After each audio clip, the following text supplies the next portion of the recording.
So the topics tonight is on data analytics on small budget. Okay, so how many of you are actually from, let's say, BI team, BI business intelligence? Okay, how many of you have programming background, coding, write some code? Some of you, yeah. How many of you have no programming background at all? Right. Okay, you scream when you see codes, okay, that's good, because this class is mostly on analytics, okay, yeah, software. So a little bit background about myself. I'm chief data scientist of iStream. So iStream is a B2B product company. So we are a B2B product company where we deliver data analytics platform for Johor corporations, for MDEC, for those government agencies as well. So we help Pizza Hut, KFC to track their performance, social media and stuff. And I'm also the state advisor for Johor and Selangor in smart city initiatives and data automations, meaning those big data stuff like, yeah. And then I do in-house trainings for Intel, HP, Stanchas, for corporate trainings with partners like BFM Edge or BFM Education. And I'm the founding director of Magic Academy. So how many of you heard of Magic? Yeah, especially, how many of you heard of Magic after the election? Okay. So you know Magic before election, and that's a good thing. So we are global accelerator program. So we help startups to speed up. Okay, we accelerate their technical and non-technical skills. So my background is a lot on technicals, 20 over years in software and web development, and then I'm co-founder of joinhappen.com. So I run a couple of startups back in Australia. I'm based in Melbourne most of the time, but I live in Brisbane for more than 10 years, and I work at Microsoft E-Research Centre, Fairfax Medias, HRDF certified MQA expert panelist. So this one probably more of your interest. HRDF certified trainer and also MQA. So I certified most of the data science program in Malaysia universities. So APU, MMU, UITM, UTM. A bit of my work when I was state advisor, so a lot on the e-commerce stuff. So we do a lot of analytics. So we help e-commerce merchants to find out what are the things, what are the products, user profiling, recommendations, those things that involve a lot of data.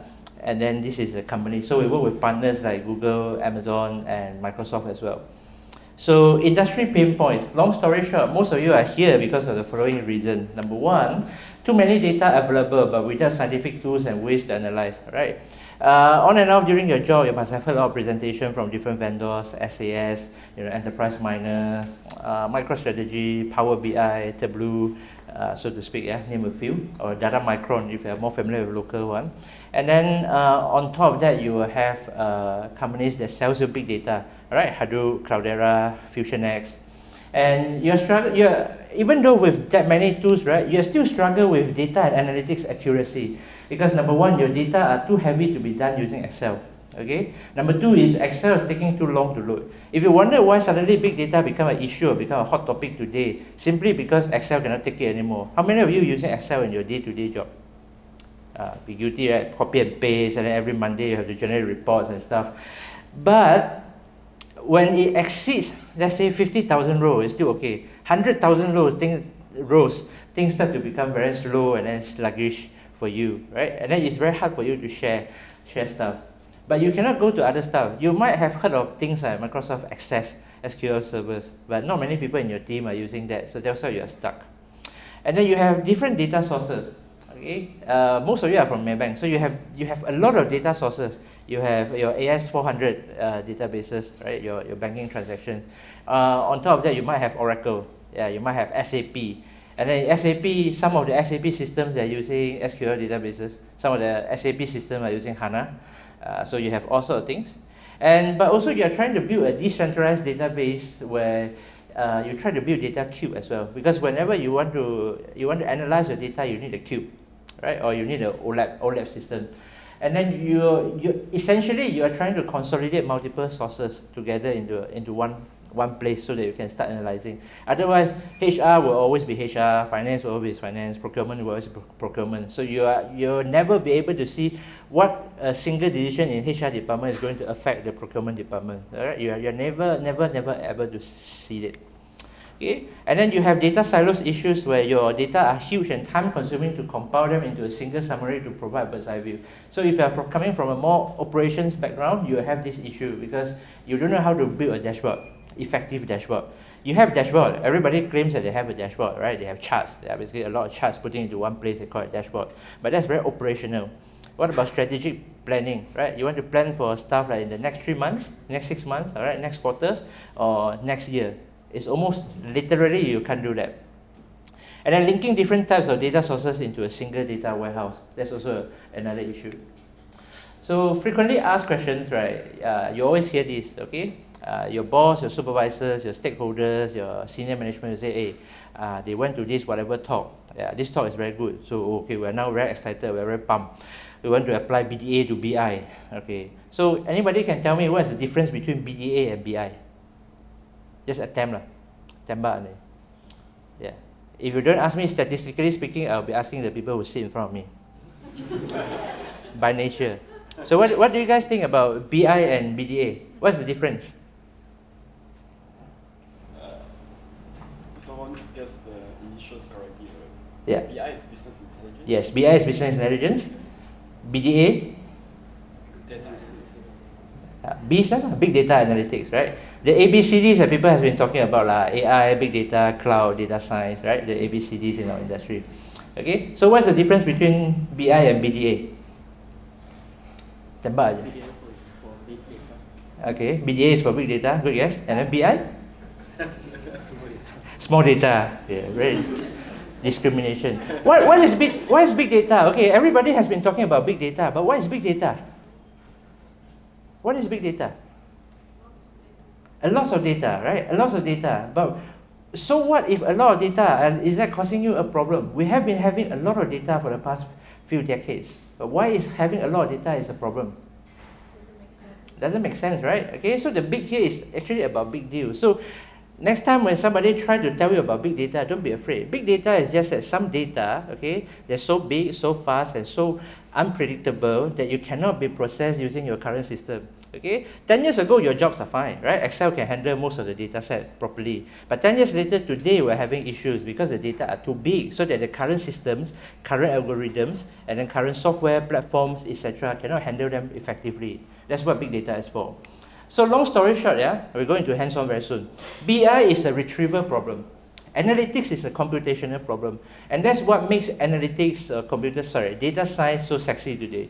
Right? Analytics allow you to do a couple of different things. Like prediction, what's going to happen. Estimation, what is the future value of a variables. Description, what relationship exists in your data. All right? What could happen, okay, if you adjust your price per item, you increase by 10 cents, what's going to affect the entire market? Okay? You have different states. Obviously, different states require different products. Whether you are banking product, you are retail, you are FMCG, the products are different. But what is the right pricing strategy? You cannot sell the same thing to the same price of people in Pahang and KL, right? Either KL people is going to upset or Pahang people is going to upset. And then last one, prescription. What are you going to do, or what should you do? Okay. So some of you might have seen this before. A lot of time when you are talking about BI, you're actually talking about this part, the information part, the high side part. Okay, but you never try to understand is why did it happen? Okay, why does something happen? And before you understand why did it happen, before you understand what will happen, you have to understand why it happens. If you don't understand why it happens, you won't be able to predict what will happen. Right? Make sense? And if you are able to understand what will happen, then only you can talk about the next stage, which is how can we make it happen? Or in other words, how can we make it not happen? All right? So what can we do with data? Ask good questions, assisting data, predictive analytics, what do we want to achieve, define test hypotheses, and run experiments. So these are the stuff that you're already doing it every day. Usually I'll go into details, but because of the time and also for your profession, you should be very well versed in this sort of stuff already. Right? You're here more to understand how do you do analytics with a small budget. Okay, so let's talk about tools, your key interest, your main interest you are here today. How do you do things with small budget, cheap tools? Okay, so these are the available analytics tools in the market. right? And 1 is low, 2 is medium, 3 is high. So I categorize them, or the community categorize them based on price, community, scripting, functionality, collaborations, and also a learning curve. Now, price stands for the selling price, okay, including maintenance price and also the other costs. Community is the number of people who are using this software, whether in a global scale or whether is it in Malaysia. Now, you care about global scale because you need the support, okay? You don't want to use something that only certain group of people are using. But you also care about the community within Malaysia because you're worried that you cannot hire people in case somebody left your country, your company. Now, scripting is the ability for you to scale up your operations. Excel is good, right? Even if you have 50,000 rows, that's okay. But what happens with Excel is that your boss, your colleagues, your whoever, they cannot see the effort that you put in, right? You work very hard, you come up with the formulas, right? You copy and paste the data, etc. Okay, from one spreadsheet to another spreadsheet, you do 3D referencing, and then you do hot linking, and then you do if-else statement, you do VLOOKUP. Okay, the most canggih, you go beyond VLOOKUP is you use index function. Okay, that's considered very good already. But what happened is, the functionality itself, how deep you can go. Is it just for ETL? Is it just for BI visualization? Is it for predictive modeling? Okay, and then the collaborations. How easy is it for you to collaborate your work with other people? So Excel is very hard to collaborate, as most of you know, right? It's a very good individual tools for you to use as your own. But if you want to pass your Excel spreadsheet to your colleague, unless you put a lot of comments there, yeah? Otherwise, your colleague has been with you for long enough, they wouldn't be able to tell just by looking at your Excel spreadsheet, they understand what you're thinking. And then the last one is, of course, the learning curve. How hard is it to learn? So let's look at functionality, right? Functionality-wise, the richest one are Python, R, and SAS, right? The most common one. Yeah. Any tools that you all never heard before, very, very alien to you? No, So Python and R are programming language by itself, right? And then SAS is enterprise-grade data mining tool. And Tableau is a BI tool, visualization tools, okay, business intelligence. Similar great product with Tableau is ClickView, and then MicroStrategy, Power BI, around the same. Their functionality is different, but they all categorized under their category. So I picked the one that's most popular, which is Tableau. And then in terms of scripting, there's only Python and R that can do very good scripting, or you can also use it with SAS, but very limited functionality. SAS, you need to learn their own scripting language by itself. You can't really use any other external language to do the scripting. So if you want to do things like web scraping, social media data, news articles, sentiment analysis, then you need to purchase another extra components. You can't really script it yourself. And then price, Python and R, you cannot beat the price. They're free, right? They're free and open source. How can you beat that? So they are the best in terms of pricing. And Tableau is quite okay. It's not that expensive. SAS is enterprise grade, enterprise level, and similar to Excel. You have to pay for Excel as well, right? Learning curve wise, the easiest to learn will be Excel and Tableau because they are GUI based. So for those that you don't really like to do codes, Excel and Tableau will be your best friend. Okay. So eventually the three contenders left in your options when it comes to picking the tools is either you choose Python or R, you choose one language, and then you choose Tableau. For those of you who have never written a line of code, R will be easier for you because R is designed by statisticians, by academicians, for normal people to use. On the other hand, Python is designed by computer scientists. So it's for computer scientists, for computer science people to do data science. So the spirit, the DNA of computer programming, if-else statements, those stuff is still very strong in Python. Okay, make sense? So some of the survey also shows that predictive analytics professionals, they like to use SAS because SAS itself comes from a very strong enterprise data mining background. So for those of you who are not familiar with data mining, we are not doing Bitcoin, okay? We're not doing Bitcoin, don't worry. Yeah, don't ask me about Bitcoin, Ethereum. I talk a bit on blockchain, but a bit only, yeah? So predictive analytics are good. So SAS is quite strong in that sense. But because you're working at a company, so whenever you need to buy extra software, if your company has already purchased SAS, good on you. But your company has not purchased SAS before, but you need to do data analytics, then your company probably need to have tons of meetings before they decide whether they want to purchase or not. Yeah. Some of the local unis, their graduates do learn SAS before, right? Okay, MMU, APU, some of the subjects, they do learn SAS before. And then for data scientists, most of the time we don't use SAS because we use open source software a lot. And same thing like 2015, 2016. But you can see that Python has gained a lot of the market share.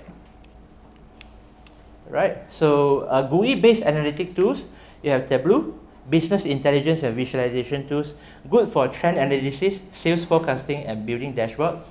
It improves the processing speed so that you can work efficiently with Excel, CSV, and SQL databases. The major type of databases that you'll be dealing with. Most of the data will be stored in that environment, right? And code-based analytic tools are the one that you're worried about. Python. Python is an all-purpose language which contains scripting, web scraping, web applications, data science, etc. Now, if you're coming from a programming background and you wanted to enter data science, Python will be a good friend because a lot of time when you have done your results, right? I make this joke a few times. MCA like to say that your last mile, yeah. BI is your last mile delivery, no matter what. You cannot just give your boss a bunch of numbers and ask your boss to digest, right? You have to do it in a visualization method. So, if you are coming from a coding background and you want to draw charts, then Python will be a good friend because it's very easy to take your Python results, okay, and put it into a web applications for your company to use. We do that a lot in our production. And Python is created by computer scientists.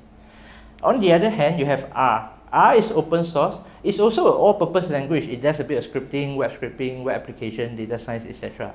But it's very strong in analysis, analytics kind of packages. Yeah, less powerful when it comes to web scraping and web application. And it is created by academicians. Okay. So I'll skip this part. Before we go into the hands-on, any questions?